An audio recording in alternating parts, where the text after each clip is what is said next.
cette vidéo, on va corriger un exercice sur les nombres complexes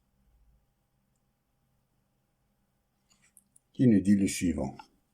De déterminer les racines carrées de nombres complexes z qui est égal à 1 moins i racine de 3. On rappelle, si z est égal à z', c'est-à-dire x plus y est égal à x' plus y', ce qui veut dire que x est égal à x', et y est égal à y', que la partie réelle sont égaux, la partie imaginaire sont égaux. On a z est égal à z', implique que le module de z est égal au module de z'.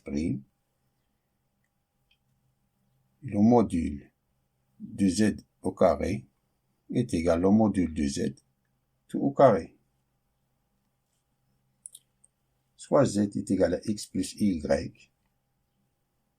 La racine carrée de 1 moins i racine de 3, ce qui veut dire que x plus y est égal à la racine carrée de 1 moins i racine de 3, ce qui implique que x plus y au carré est égal à 1 moins i racine de 3. Ça est équivaut à, ça c'est x carré, plus y au carré c'est i au carré, y carré au carré, c'est-à-dire moins y carré, plus 2xy fois i, est égal à est égal à 1 moins i racine de 3. Et que le module de x plus y au carré est égal au module de 1 moins i racine de 3. C'est ce qui va dire que la partie réelle est égale à la partie réelle en appliquant cette formule, c'est-à-dire x carré moins y carré est égal à 1, et 2xy est égal à moins racine de 3. Et le module de x plus y au carré, c'est le module, c'est-à-dire c'est le module de x plus y tout au carré, qui est égal au module de 1 moins i racine de 3. Ça c'est x moins y carré est égal à 1, c'est-à-dire 2xy est égal à moins racine de 3, et que ça c'est le module de x plus y, c'est la racine de x carré plus y carré. Tout au carré c'est x carré plus y carré est égal à 2, car on a ça c'est 1 plus 4 plus 3 c'est 4. La racine de 4 c'est 2.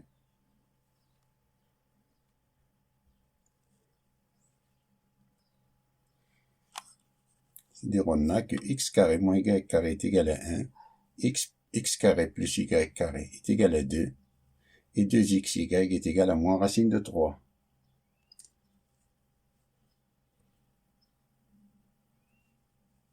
On note chaque équation par le numéro 1, 2 et 3. Si on additionne les équations 1 et 2, alors on a, si on additionne ces deux équations, alors on a 2x carré est égal à 3. 1 plus 2 c'est 3. Ce qui veut dire que x carré est égal à 3 demi, ce qui veut dire que x est égal plus ou moins la racine de 3 demi.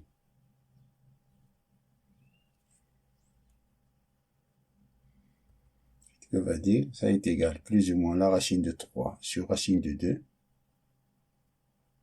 Pour se débarrasser de la racine dénominateur, multiplie par racine de 2 en haut et par racine de 2 en bas.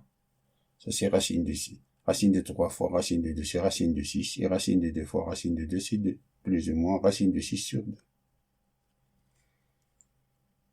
Si on soustrait les équations 2 moins 1, cette équation-là moins celle-là,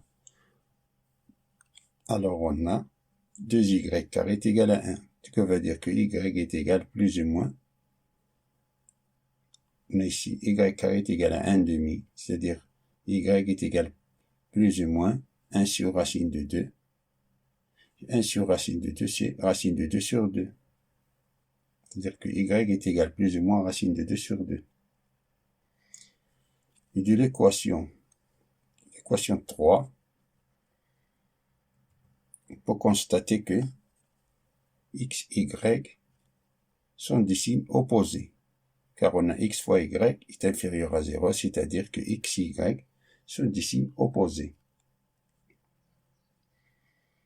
Donc, les deux solutions sont x sur z1 qui est égal à racine de 6 sur 2 moins i racine de 2 sur 2, et z2 qui est égal à moins racine de 6 sur 2 plus i racine de 2 sur 2, car on a si la partie réelle x est positive, alors la partie imaginaire y doit être négative. Si la partie réelle est négative, la partie imaginaire doit être positive.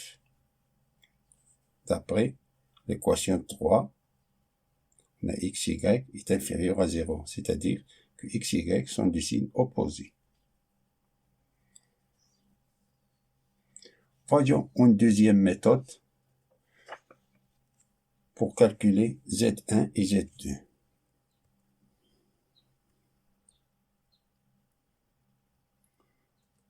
On a 1 moins racine de 3 fois i est égal le module de 1 moins racine de 3, ce nombre complexe, le module c'est 2.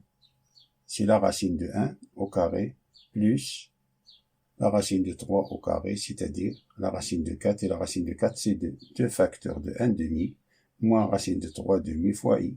Ça qui est égal à 2, ça c'est cos de pi sur 3, moins i sin de pi sur 3, qui est égal à 2, cosinus de moins pi sur 3, plus i sin de moins pi sur 3. Car ici on a cos de pi sur 3 est égal à cos de moins pi sur 3, car on a la fonction cosinus est une fonction paire. Et la fonction sinus, moins ici, ça c'est une fonction sinus, c'est une fonction impaire. C'est pour cela on a sinus de moins sinus de pi sur 3, c'est sinus de moins pi sur 3. Alors la racine de 1 moins racine de 3i est égale à la racine de 2 cos, 2 facteurs de cosinus de moins pi sur 3 plus i sin de moins pi sur 3, qui est égal à la racine de 2, ça c'est la racine de 2 fois cos de moins pi sur 3 plus i sin de moins pi sur 3, tout à la puissance n demi. La racine c'est la puissance n demi, qui est égal la racine de 2 facteur de cos de moins pi sur 3 plus 2 k pi plus i sin de moins pi sur 3 plus 2 k pi tout à la puissance n demi, qui est égal à la racine de 2 facteurs de cos de moins pi. On applique la formule selon Moivre, ça c'est cos de moins pi sur 3 fois 1 demi, c'est moins pi sur 6. Et 2 k pi fois 1 demi, c'est k pi. Plus i sin de moins pi sur 6 plus k pi. Alors si k est égal à 0, alors on a z1 est égal à racine de 2, facteur de cos de moins pi sur 6, k c'est 0, on place k par 0, ça, si s'élimine. Il nous reste cos de moins pi sur 6 plus i sin de moins pi sur 6, c'est égal à racine de 2, ça c'est racine de 3 demi, moins i fois 1 demi. C'est égal à racine de 2 fois racine de 3, c'est racine de 6 sur 2, moins i de racine de 2 sur 2, ça c'est racine de 6 sur 2, moins i racine de 2 sur 2. Si k est égal à 1, alors z2 est égal à racine de 2 facteurs de cos de moins pi sur 6 plus pi, on remplace k par 1, pi, plus i sin de moins pi sur 6 plus pi, est égal à racine de 2 cos de alpha plus pi, c'est pi plus alpha, c'est moins cos de alpha, et sinus de pi plus alpha, c'est moins sinus de alpha. Alors ça c'est racine de 2, moins cos de pi sur 6, et ça c'est plus ici, car on a ici P plus moins pi sur 6, c'est-à-dire on a moins sinus de moins pi sur 6. Et comme la fonction sinus est impaire, on fait sortir le moins, c'est-à-dire on a plus ici de pi sur 6, qui est égal à moins racine de 6, racine de 2, moins racine de 3 demi, c'est-à-dire moins racine de 6 sur 2, plus i, racine de 2 sur 2, car ça c'est 1 demi. Fin de la résolution de cet exercice. Je vous souhaite bonne chance.